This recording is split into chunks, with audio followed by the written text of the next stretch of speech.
Yes, this is Blackwell Capital. Hey, it's your favorite broker on the sell side. Just calling to repay the favor for those trades last month. You really saved my bum from missing quota. No worries, man. Rub my back and I'll rub yours, bro. But let's cut to the chase. You have something good for me? We have a rather imposing aquatic mammal looking to unload half a yard of an industrial's midcap. You interested?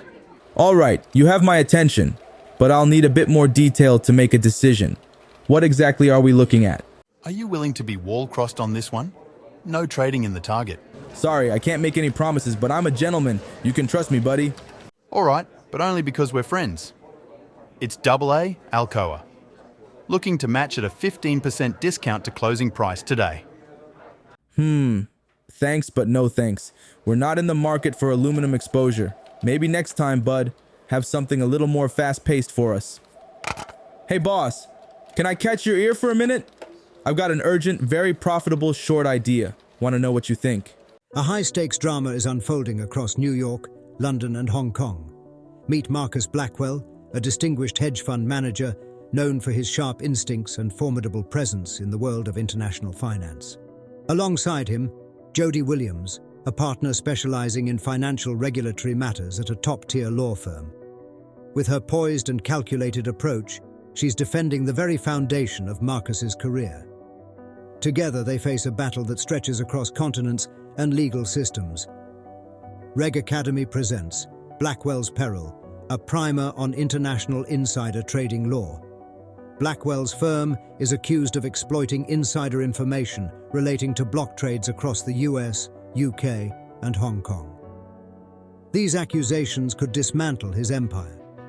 In this training session, we will cover insider trading law in 3 jurisdictions, regulatory risks of block trades, and best practices for financial institutions who wish to avoid finding themselves in Blackwell's shoes. Before we delve into Marcus's current situation, let's cover the basics of what's being alleged. Insider trading occurs when stocks are bought or sold based on material, non-public information. This practice gives an unfair advantage and disrupts the level playing field essential for the integrity of financial markets. Material non-public information, or MNPI, refers to information that is not available to the public and could influence an investor's decision to buy or sell securities. It is the necessary component of any insider trading allegation. Other elements include how the individual obtained access to this information, often being an insider or having a special relationship that provides access to corporate information.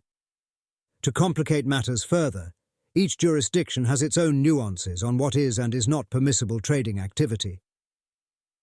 The concept of insider trading has always been grounded in the principle of fairness in financial markets.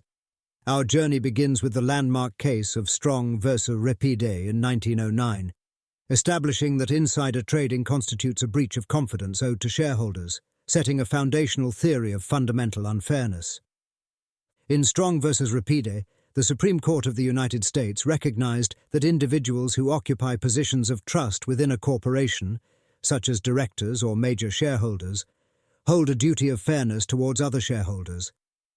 In this specific case, the defendant had inside knowledge about ongoing negotiations with the Philippine government that would dramatically increase the value of the company's assets. Despite this knowledge, he purchased shares from a less informed shareholder, Eleanor Erica Strong, without disclosing the material facts. He was therefore able to purchase the shares from Mrs. Strong for considerably less than what he knew the Philippine government was offering. The court ruled that this silence and non-disclosure amounted to fraud, thereby voiding the transaction. This case thereby established the principle that exploiting insider information to personal advantage at the expense of other shareholders is fundamentally unfair. This fundamental unfairness arises from information asymmetry, where one party has material, non-public information that, if known, could impact an investor's decision-making process.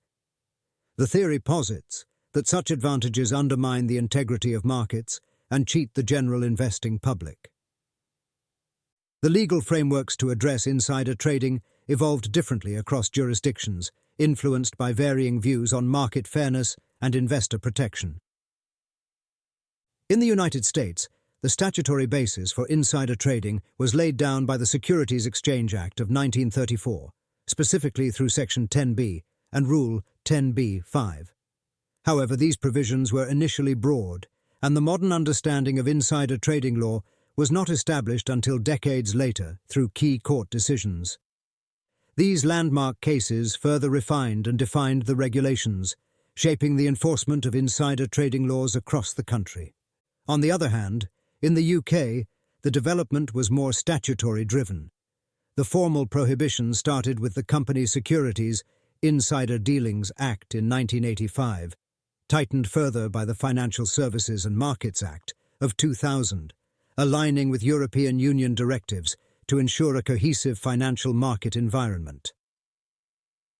Finally, after the Asian financial crisis, Hong Kong adopted a consolidated approach with the Securities and Futures Ordinance of 2002, streamlining previous legislation and clearly defining market misconduct, including insider trading, reflecting its position as a global financial hub sensitive to both Eastern and Western legal influences. Regardless of the path taken to outlaw insider trading, the core reason remains consistent across all jurisdictions: to uphold fairness, ensure equal access to information, and protect the integrity of financial markets.